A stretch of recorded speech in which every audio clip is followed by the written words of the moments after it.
years? Yeah, I mean, the good thing is that the student section's been so good. We were a little concerned not hitting that 70-point mark for them to get some Raising Cane's. So tonight, that's a good thing that the students get rewarded a little bit for coming out, and we finally put some points on the board to get them some free meals. Questions for Coach? Tonight. Happy birthday. Thank you, Bob. What's it like? I was wondering if you were going to. Well, what's it like getting one on your birthday? And I guess the ref thought you needed a technical. What'd you say on the technical? And did you think it was deserved? How did I know you were going to give a controversial question? No, I didn't think. I mean, I've said a lot worse, but it is what it is, and they got 2 free throws. How about getting a win on your birthday? Is that a good birthday? Yeah, I mean, my wife walking out the door said, "Don't let them score more than 55, or if they do, don't come home." So, granted, we kept them under 55. Is this about what you expected from Isaiah? Just kind of bounce back from deep. Yeah, I mean, that first half, we were just so bad shooting the 3 ball. It was like there was a lid on the basket, and obviously, he's the only one that hit one for us tonight, but it opened up the floor for everybody else. I thought Jimmy Witt's mid-range game was phenomenal, and our point guards got 15 rebounds between them, which is huge for us at that point guard position for those 2 guys to combine for 15 boards and Jimmy get a double-double. And so I thought we took care of business these first 4 games, and we're playing a really good South Dakota team that's undefeated, and they've won 3 games on neutral site in Hawaii. Actually, the Hawaii game was a true road win for them, and they're the number 1 3-point shooting team in the nation right now. So we're going to have to really defend and come up with some type of game plan that's a little bit different defensively than what we've done these first few games. You talked about Jimmy Witt's double-double. It seems like with the slow shooting starts, he's getting to the basket and kind of getting you guys off. He's been doing that this year so far. Can you talk a little bit about that and how important that's been? Yeah, it's really important, Kevin, just because we don't really run plays for Jimmy. We'll run some post-up plays, 2 or 3 a game, but he's just kind of backing his man down and kind of elevating and shooting over the guy at that 8 to 12, 13-foot range, and we need him to score easy baskets for us because he shoots such a high percentage. So, and especially when we're not making threes, we need some mid-range stuff, and then he's able to draw a little bit more traffic with the defense, and he made some nice dump-off passes as well tonight. What did you think of Reggie Chaney's debut? And he seemed like he, gave you different things in different areas. Yeah, I thought Reggie was really good. We were a little worried about his wind, just because we don't go up and down live much with the way that we do preparation for games. We stick to basically half-court stuff, and not playing for 3 games. We needed to make sure that he got, kind of get some rust off. So I thought he gave us good minutes tonight. He protected the paint. He rolled hard to the rim. And I think he'll just get more and more comfortable with our system, the more minutes that he gets with each game that goes by.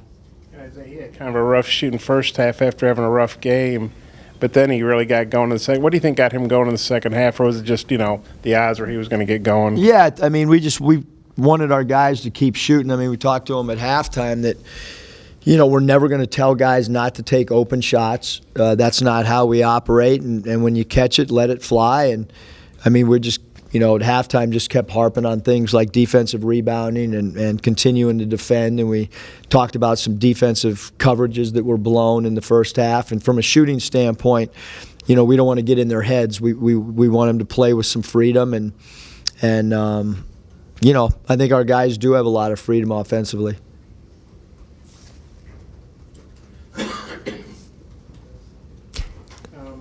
Outscored them 28-6 on points off turnovers. What do you think was the key to that? I just think, having our hands active, not having our hands down, jabbing at the ball, anticipating, trying to beat the offense to its spots is a big key.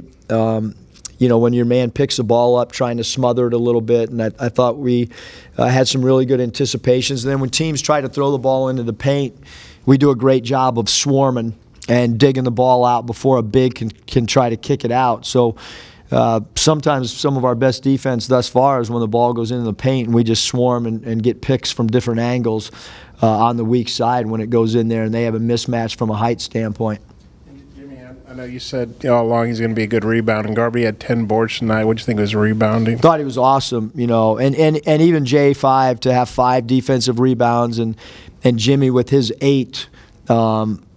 We every game we have we got to out rebound 3 of the 5 or 4 of the 5 spots on the floor, and I've said it before, it might not be the center spot. We might have to out rebound them at the 1 spot and the 2 spot and the 3 spot.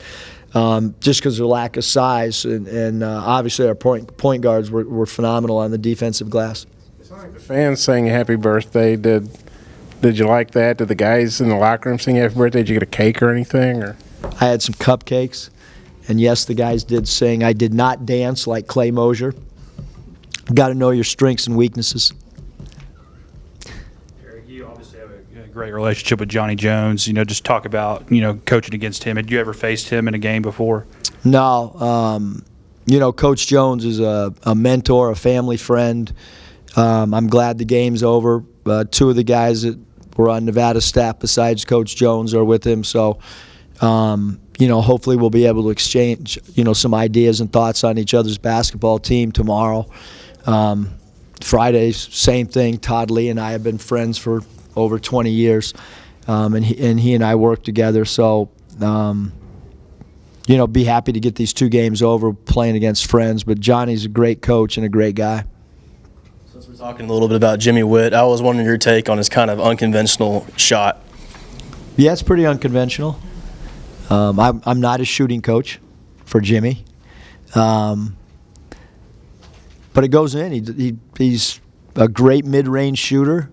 And the thing is, he really knows who he is. And he's got great maturity about his game.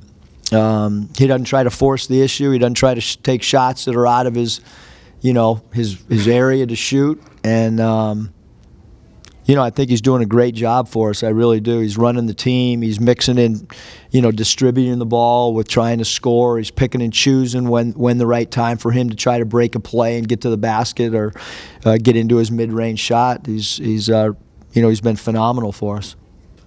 Joe had 5 steals. Did you see him defensively, both halves, doing what you wanted him to do? Yeah, it was interesting. At halftime, I told some of the coaches that, everyone talks about Isaiah's offense, but in reality, his man hardly ever scores.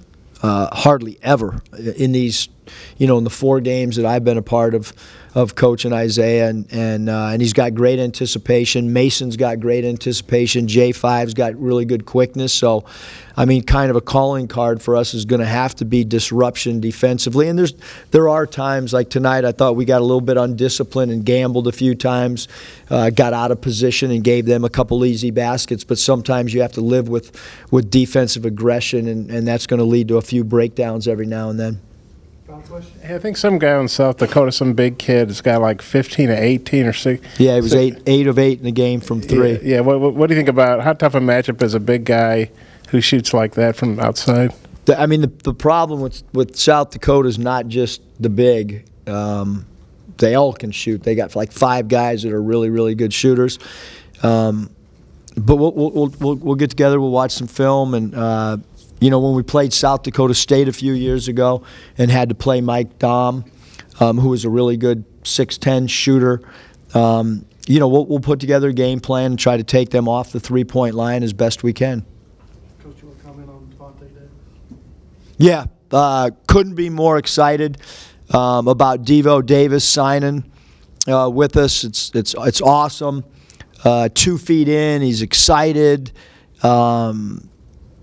Every time I call him, he's so excited to be part of the Razorback family, and his grandmother and grandfather are so happy for him, and to get a player in state that's that excited and that passionate, it's really cool. I mean, you call him, he picks up every time. You text him, he texts back in 2 seconds. You know, as a group or a staff, we just love his enthusiasm for not just Arkansas basketball, but for this university and to be part of the Razorback family. Any questions for Coach on Devontae? Kevin? Kevin? You talked about him being the first off the board. What have you seen in his game in terms of what he can bring in that pick and roll and two-man game? We haven't seen a whole lot of with big and guard. Yeah, I mean, Devontae's just, you know, he's crafty, he's shifty, he changes gears really quick. He's got a change of pace to his game. He's got really good court vision. We want him to continue to improve as a perimeter shooter. He's got great toughness. But when you talk to other kids, they really like playing with him. And that's a big key, is that a big, long guard who can play multiple positions in the backcourt for you. Anything else? All right, Coach. Thanks.